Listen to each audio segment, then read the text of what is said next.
નમસ્કાર દર્શક મિત્રો. વડોદરા એ મારા સપનાનું શહેર છે. આ એ શહેર છે જ્યાં મેટ્રિક પાસ કરીને હું પ્રેપરેટરી સાયન્સમાં જોડાયો. મહારાજા સયાજીરાવ યુનિવર્સિટી સાથેના મીઠા સંસ્મરણો આજે પણ જીવનમાં જ્યારે જ્યારે સંભાળીએ એક સોડમ ફેલાવે છે. મેં અભ્યાસ દરમિયાનના 7 વર્ષ અને ત્યાર પછી હાઉસિંગ બોર્ડમાં રહ્યો, એન્જિનિયરિંગ કોલેજમાં ભણાવ્યું, એમ બધું કરીને જીવનના 13 વર્ષ, ખાસા એકડ તગડ 13 વર્ષ મેં વડોદરામાં ગુજાર્યા છે.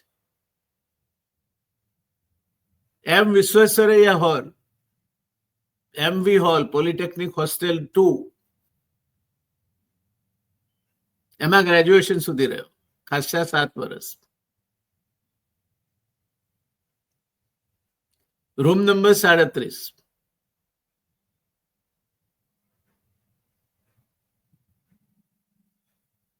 ત્યાર પછી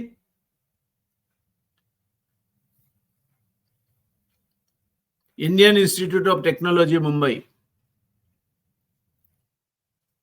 પોસ્ટ ગ્રેજ્યુએશન કર્યું, ત્યાંથી એમટેક કર્યું સોઇલ મિકેનિક્સ એન્ડ ફાઉન્ડેશન એન્જિનિયરિંગમાં. નવી મુંબઈ સિટી હોય, થાણા ક્રીક બ્રિજનું સેટલમેન્ટ હોય કે બોઈંગ 747 ઉત્પન્ન હોય, એ રનવે હોય,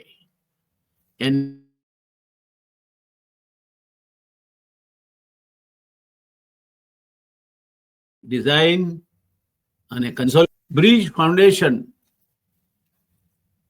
એ મારા પસંદગીના વિષયો રહ્યા. પ્રોફેસર કટ્ટી જેવા વિશ્વવિખ્યાત નિષ્ણાતનો હું વિદ્યાર્થી રહ્યો.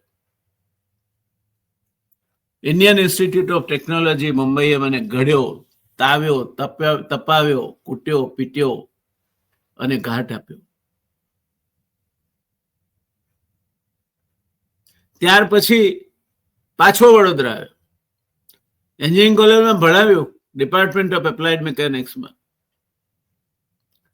તરજાગી ને પેકની બેરિંગ કેપેસિટી બનાવી, બોક્સ શિયર ટેસ્ટ કઈ રીતે થાય તે બનાવ્યું, પાઇલ ફાઉન્ડેશન બનાવ્યા, ઓઝ રોડોમીટર બનાવ્યું, ઓઝ રો મીટર બનાવ્યું, કન્સોલિડેશન બનાવ્યું, ટ્રાયક્શિયલ કેટલું કર્યું. મારો ત્યાંનો શિક્ષક તરીકેનો જે કાર્યકાળ છે એને હું મારા જીવનના સુવર્ણકાળોમાંનો એક ગણું છું. બિનદાસ એક પોપ્યુલર ટીચર તરીકે હું એ વખતે અમે વિદ્યાર્થી જેવો લાગતો હતો, એટલે વિદ્યાર્થીઓમાં ભળી જવાય. આમ છતાંય પકડ એટલી કે મારા ક્લાસમાં કોઈ ચૂક ઇચ્છા ન કરી શકે. એવા વડોદરા શહેરમાં ગેલોર્ડ રેસ્ટોરન્ટ હતી સ્ટેશન પર, અત્યારે તો તૂટીને ત્યાં નવું બાંધકામ થઈ ગયું છે. રાત્રે 3-3, 4-4 વાગ્યા સુધી અમે બેઠા રહેતા હતા. જુકબોક્સ હતું ત્યાં, ગાયનો વગાડતા, અને ક્યારેક કોકનીથી વાંકું પડે તો 4-4 આની નાખી અને બધા સાયકલના સેડ સોંગ્સ ક્યુ કરી દેવાના. ધીરે ધીરે હોટેલ ખાલી થઈ જાય, રેસ્ટોરાં ખાલી થઈ જાય. મહારાણી શાંતાદેવી ટોકીઝ પાસે પણ આવી એક જુકબોક્સ હતી. મોરેની કેન્ટીન, સુરસાગર, વડોદરાના થિયેટરો, કમાટી ગાર્ડનની બરાબર પાછળ મ્યુઝિયમની દિવાલથી આગળ જઈએ ત્યાં બાઉન્ડ્રી લાઈનને અડીને વિશ્વામિત્રી વહેતી હોય ત્યાં ઝૂ, અને ઝૂની બરાબર સિંહ વાઘના પાંજરાની પાછળ એક ગરમાળાનું ઝાડ. જ્યારે કોઈ સાથી નહોતું ત્યારે એ ગરમાળાનું ઝાડ મારો સાથી હતું, મારા સુખ દુઃખનું સાથી હતું. હું એની સાથે વાતો કરતો હતો. લવ બ્રિજ, લો બ્રિજ, મુખ્ય કેમ્પસને જનરલ એજ્યુકેશન કેમ્પસ અને ડીએન હોલ સાથે જોડતું એક નીચો બ્રિજ, એટલે લો બ્રિજ પણ કહેવાય લવ બ્રિજ. આમે એમએસ યુનિવર્સિટીમાં એ જમાનામાં કોસ્મોપોલિટન શિક્ષણ હતું. Hansa Mehta hall, Sarojini Naidu hall, ladies hostels, આ બધી એ વિદ્યાર્થી યુવાનો માટે આકર્ષણના કેન્દ્ર હતી. બજરંગબલી કી જાય એવી ફેકલ્ટીમાં અમે ભણ્યા. આખા અમારી બેચમાં, એટલે સિવિલ, મિકેનિકલ, ઇલેક્ટ્રિકલ, કેમિકલ, એ બધું ભેગું કરી નાખો, મેટલર્જી, તો એક જ છોકરી, અને એક ઇલેક્ટ્રિકલમાં, એમ બે.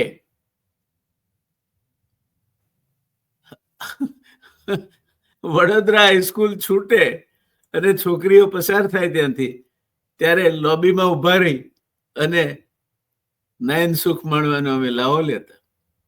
એ ઉંમર જ એવી હતી, આમાં કોઈ પાપ નહોતું, ઉંમર જ એવી હતી.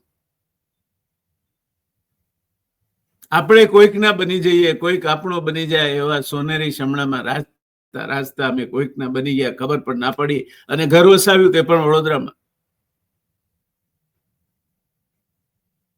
અને દોસ્તો, એ વડોદરામાં પહેલા મંગલદીપ, ભાસ્કર વિઠ્ઠલનો વાડો, માણેકરાવના અખાડા બની બાજુમાં, એ મારું પહેલું નિવાસસ્થાન. એના પહેલા હું છડો રહેતો હતો, એકલો રહેતો હતો. ત્યારે 25 પ્રતાપગંજ પાઠક સાહેબનું મકાન, એ મારું નિવાસસ્થાન. એક રૂમ, અટેચ બાથરૂમ ને WC. ખાવાનું ગુજરાત ભોજનાલય, મહારાષ્ટ્ર ભોજનાલય. અમારી 4 દોસ્તોની એક ટુકડી, બધા બજરંગબલી કી જય વાળા. અને સાંજે, અરે વાહ ભાઈ વાહ, પંચમુખી મહાદેવની પોળ, અને ત્યાંથી અમદાવાદી પોળનો બસ સ્ટેન્ડ, અમારો અડ્ડો. કોઈ નામ ના દે દોસ્ત. આ બાજુ વ્યાસ ટ્રાન્સપોર્ટ કંપની ને અન્ના પાટીલ. શું જમાનો હતો! અમે જાણે સપનોના સામ્રાજ્યમાં રાજતા હતા. કોઈ ચિંતા નહોતી, ભવિષ્ય શું હશે એ અંગેનો કોઈ વિચાર નહોતો. સંપૂર્ણ બેજવાબદારી અને બેફિકરાઈથી જીવાતું એ જીવન. મસ્ત મસ્ત જીવન હતું, મસ્ત મસ્ત જીવન હતું, મસ્ત મસ્ત જીવન હતું. સંગમ પિક્ચર જોવા માટે દોસ્તો સવારે 10 વાગ્યાથી લાઈનમાં ઉભા રહી, રાત્રે 8:30 ટિકિટ મળી. કારણ કે કાકરું રામ મુઝે બુદ્ધા મિલ ગયા, હાય હાય બુદ્ધા મિલ ગયા, ગાયન કટ થઈ જવાનું હતું વૈજયંતી માલાનું. એટલે સવારે 10 વાગ્યાથી લાઈનમાં ઉભા હતા, રાત્રે 8 વાગે ટિકિટ મળી. અને પછી શો તો ના જોવાયો, બેઠા બેઠા ઊંઘ્યા ખુરશીમાં. જયનારાયણ વ્યાસ. એ અંગ્રેજી પિક્ચરો, હુઝ માઇન્ડિંગ ધ સ્ટોર થી માંડીને guns of Navarone, where eagles dare, top rack,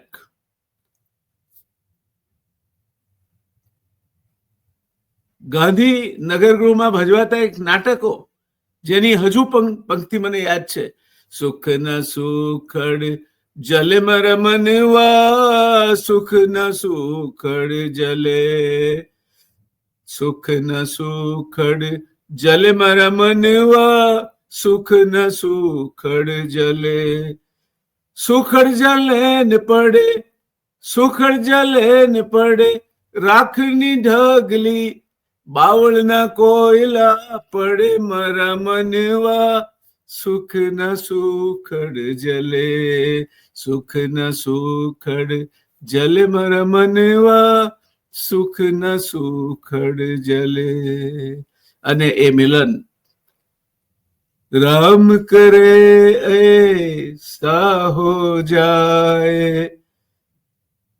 मोरी निंदिया तो है मिल जाए, मैं जागूं तू सो जाए, मैं जागूं तू સો જાય.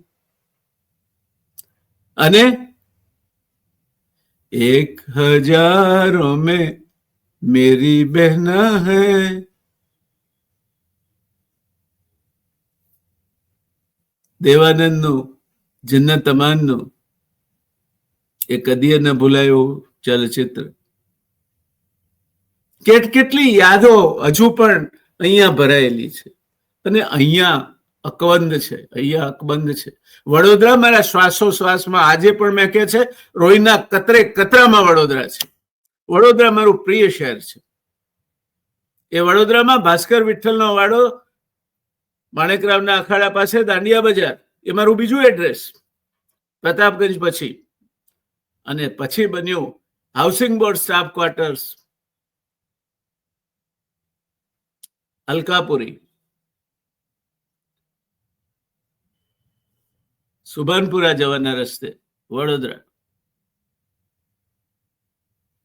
મજા. એ તો મેં તો એ વખતે તો મારા 2 બાળકો હતા. મારા પહેલા બાળકનો જન્મ વડોદરામાં ભાસ્કર વિઠ્ઠલના વાડામાં મેં રહેતા હતા ત્યારે. એ અમારા મકાન માલિક મંગીબેન બિચારા સુહાસિનીની સુવાવડ વખતે ઉભા પગે રહ્યા હતા. પાછળ જ કેડી મોર્નિંગનું ઘર હાથીપોળમાં. ગુજરાત ક્લબ અને મહારાષ્ટ્ર ક્લબ. હું તમાકુવાલા બિયાની, મુખ્યત્વે 3, ક્યારેક કોઈ ચોથો ભળે પંડિત જેવો. અમારો બિપિન જમવા બેસે એટલે 32-34 રોટલી ખાઈ જાય, 92 પૂરી ખાઈ જાય.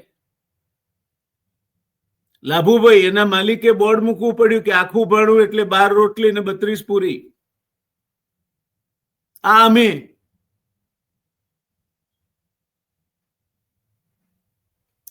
વડોદરાના RMS નું સ્ટેશન, રેલવે મેલ સર્વિસીસ, એનું પોસ્ટ ઓફિસ, અઠવાડિયે અચૂક ત્યાં જઈને એક પોસ્ટકાર્ડ ઘસેડી કાઢવાનું મા બાપને, હું કુશળ છું, તમે કુશળ હશો ને રહેજો.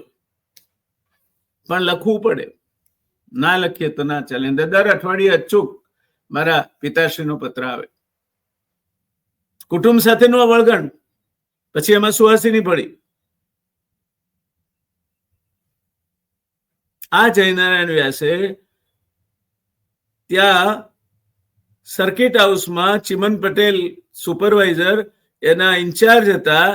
ત્યારે હરીશ ઉપાધ્યાય જુનિયર એન્જિનિયર PWDના, જે કાર્યપાલક ઇજનેર તરીકે નિવૃત્ત થયા, એ લોકોની સાથે બેસીને અનેક સાંજો ગપ્પા મારતા મારતા નાસ્તા કર્યા છે સર્કિટ હાઉસમાં. મોજ પડી જતી હતી. મારી બહેનના દીકરાઓ, ભાણિયાઓ મારા, શૈલેષ, વિરેન્દ્ર, વિજય, બબુડિયો, નામ ભૂલી જાઉં છું, દીકરી પ્રજ્ઞા, મારું જ કુટુંબ. અને હંસા મહેતા લાઇબ્રેરિયનના લાઇબ્રેરિયન ડોક્ટર લાભશંકરભાઈ પંડ્યા, મારા મોટાભાઈ. બાજવાડામાં રે એ ડોક્ટર પિયુષ પરીખ અને એમના ભાઈ જે ફોટોગ્રાફર હતા. કેટલી યાદો ફરી છે વડોદરાની. આજે વાત કરવી છે, જે રસ્તેથી હું હાઉસિંગ બોર્ડમાં રહેતો હતો ત્યારે ને ત્યાર પછી વારંવાર આવન જવન કરવાનું થયું છે RC દત્ત માર્ગની. તમને થશે આમાં RC દત્ત માર્ગની વાત કરવા જેવું શું છે? તે પણ રાજા રજવાડા ને રાજકારણમાં દોસ્તો છે. વડોદરામાં રહેતા તમે હો કે તો વડોદરામાં રહી ચૂક્યા હો, મારે તમને પહેલો પ્રશ્ન પૂછ્યો છે, RC દત્ત નું આખું કરો તો કેટલાને ખબર છે કે નામ રોમેશ ચંદ્ર દત્ત ICS થાય? એમના નામે આ માર્ગ છે. હજુ સુધી સદનસીબે એનું નામ બદલાયું નથી. હજુ સુધી સદનસીબે નવા શોધાયેલા દેશભક્ત નામોમાં એ રસ્તો હજુ અકબંધ રહ્યો છે, અસ્તિત્વ ટકાવી રહ્યો છે. કારણ કે કદાચ રોમેશ ચંદ્ર દત્ત સાથે કોઈને ઈર્ષ્યા કે દુશ્મની નથી.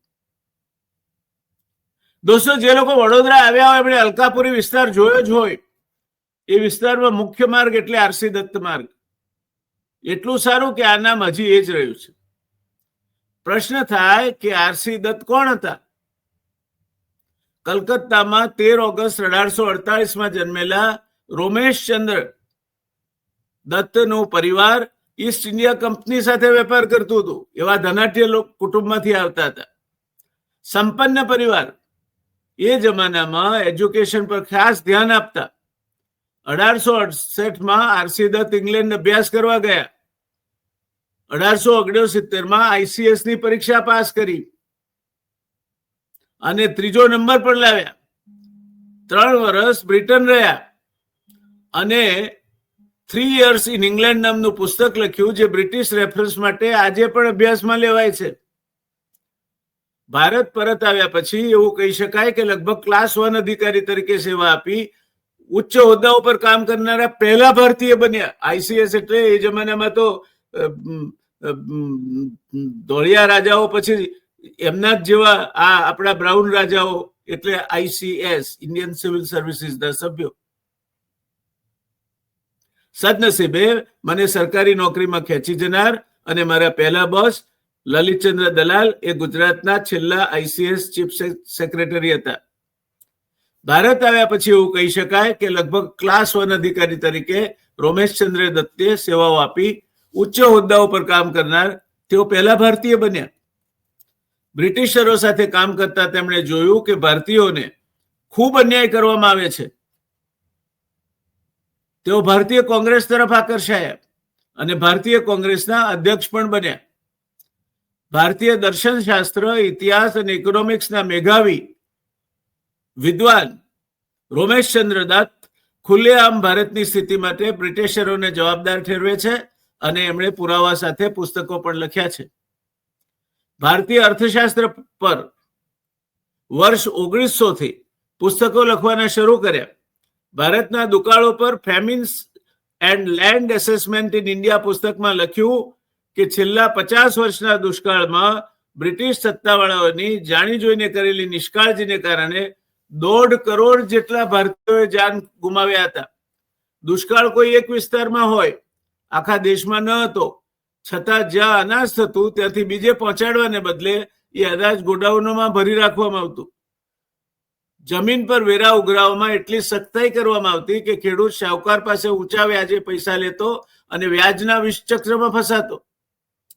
ભારત એ સમયે વિકાસ કરે માટે ઉદ્યોગ પર ટેક્સ રાહત, ખેડૂત પર વધારાના ટેક્સમાંથી માફી તથા શાહી અને સૈન્ય ખર્ચ માટે કોઈ પણ સેસ લાદવા નહીં જેવા સુધારા માટે સીધી વાઇસરોય લોર્ડ કર્ઝનને ખુલ્લા પત્રો સાથે ન્યાયની માંગ કરી અને રોમેશચંદ્ર દત્ત પોતાના પુસ્તકોમાં આ બધાને ઠપકારતા. જરાય બીતા નહીં. ઇકોનોમિક હિસ્ટ્રી ઓફ બ્રિટિશ ઇન્ડિયામાં મહારાણીના સીધા શાસનના 50 વર્ષનો વૃત્તાંત એમણે આલેખ્યો. આરસી દત્તે મહાભારત અને રામાયણ ગ્રંથોનું કાવ્યાત્મક અંગ્રેજી ભાષાંતર કરીને દુનિયા સમક્ષ ભારતીય ગ્રંથો રજૂ કર્યા. ઋગ્વેદનો બંગાળી ભાષામાં અનુવાદ કર્યો. ભારતીય સનાતન ધર્મ અને ઇતિહાસના વાંચનમાં રસ હોય તેમણે ખાસ આરસી દત્તના અદ્ભુત પુસ્તકો વાંચવા અને વસાવવા જોઈએ. એનીવે, આરસી દત્ત અને વડોદરા 1904 ઓરિસ્સામાં કમિશનર પદેથી નિવૃત્ત થયા પછી આરસી દત્ત પાછા વડોદરાનું ખેંચાણ એમને વડોદરા ખેંચી લાવ્યું. સર સયાજીરાવ ગાયકવાડના તેઓ ખાસ મિત્ર હતા અને એક મિત્ર તરીકે વડોદરા રાજ્યમાં એમણે અમાત્યના હોદ્દા પર એટલે દિવાન સાહેબના હોદ્દા પર સેવાઓ આપી. 1907 થી 1909 પરત ઇંગ્લેન્ડ ગયા.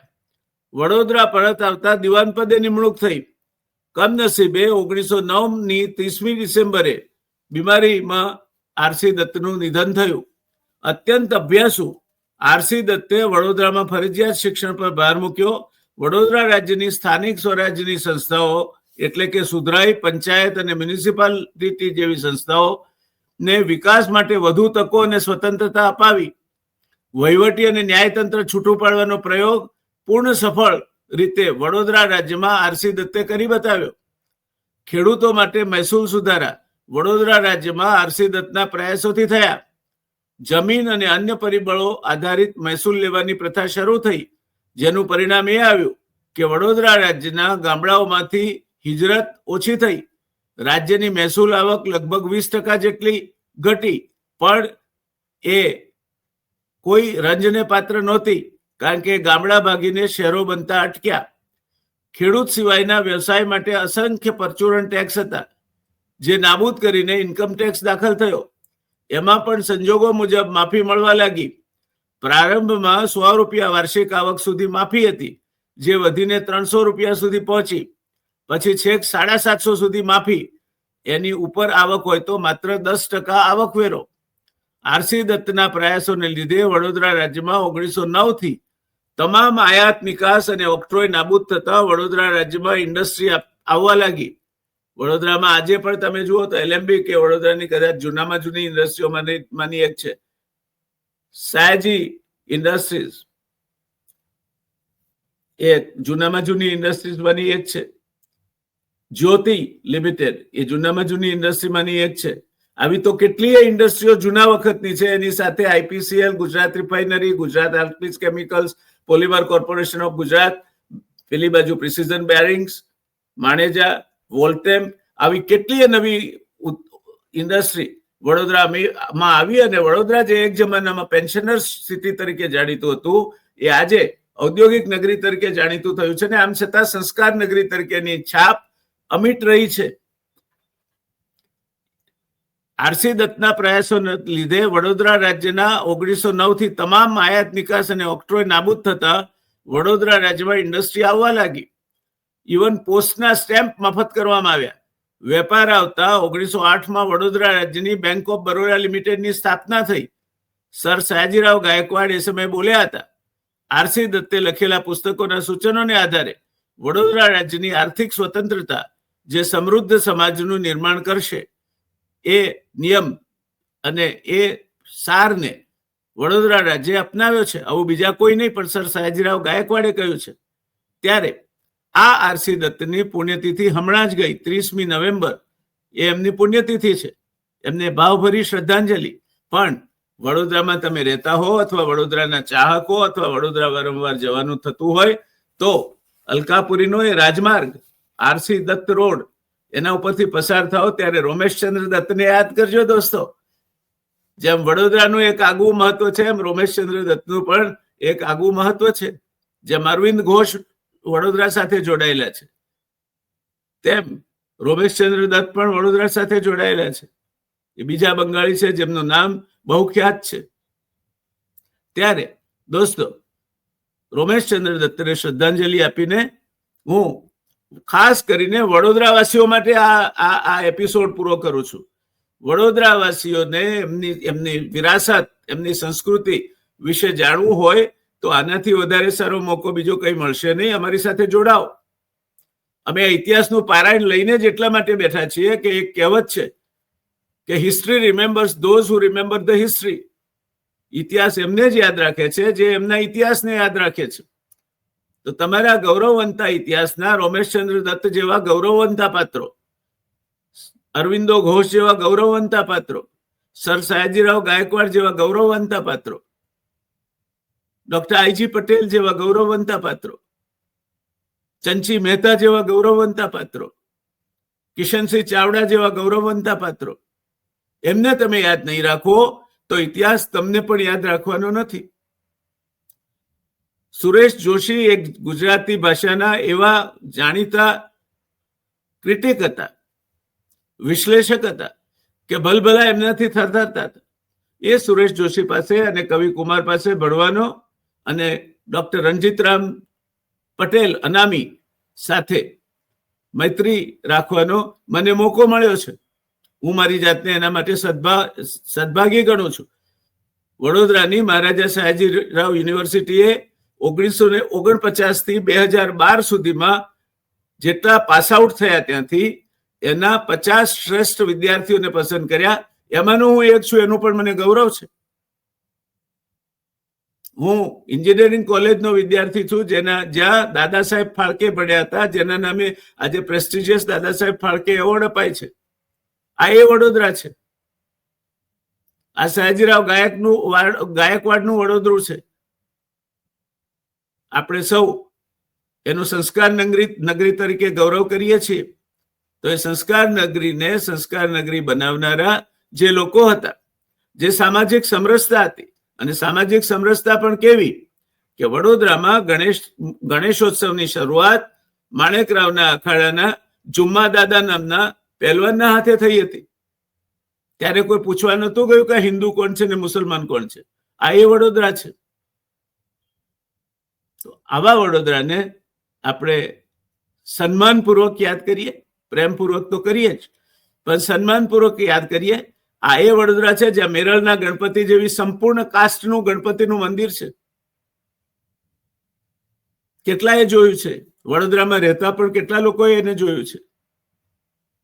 આ એ વડોદરા છે જેના મ્યુઝિયમમાં રાજા રવિ વર્માના ચિત્રો છે. બીજી કેટલી અલભ્ય વસ્તુઓ તે તમે જાઓ તો જોવા મળે છે. આ એ વડોદરા છે જ્યાં કમાટી બાગ છે, જેની નદીમાં મગરો બેસુમાર છે, અને એ નદીને પ્રદૂષિત કરીને આપણે ગટરગંગા બનાવી દીધી છે. એના બંને કાંઠે નિંભર નલાયક રાજકારણીઓએ એમના મેળાપીપણામાં દબાણ કરાવ્યા છે. આ દેશદ્રોહીઓ માટે, આ વડોદરા દ્રોહીઓ માટે મારી પાસે ધિક્કાર સિવાયનો કોઈ શબ્દ નથી. નાનું અમથું પૂર આવે અને વિશ્વામિત્રી છલકાઈ જાય છે, જે પહેલા નહોતું થતું. આજે વડોદરું બદલાઈ રહ્યું છે, અને વડોદરાની ખૂબસૂરત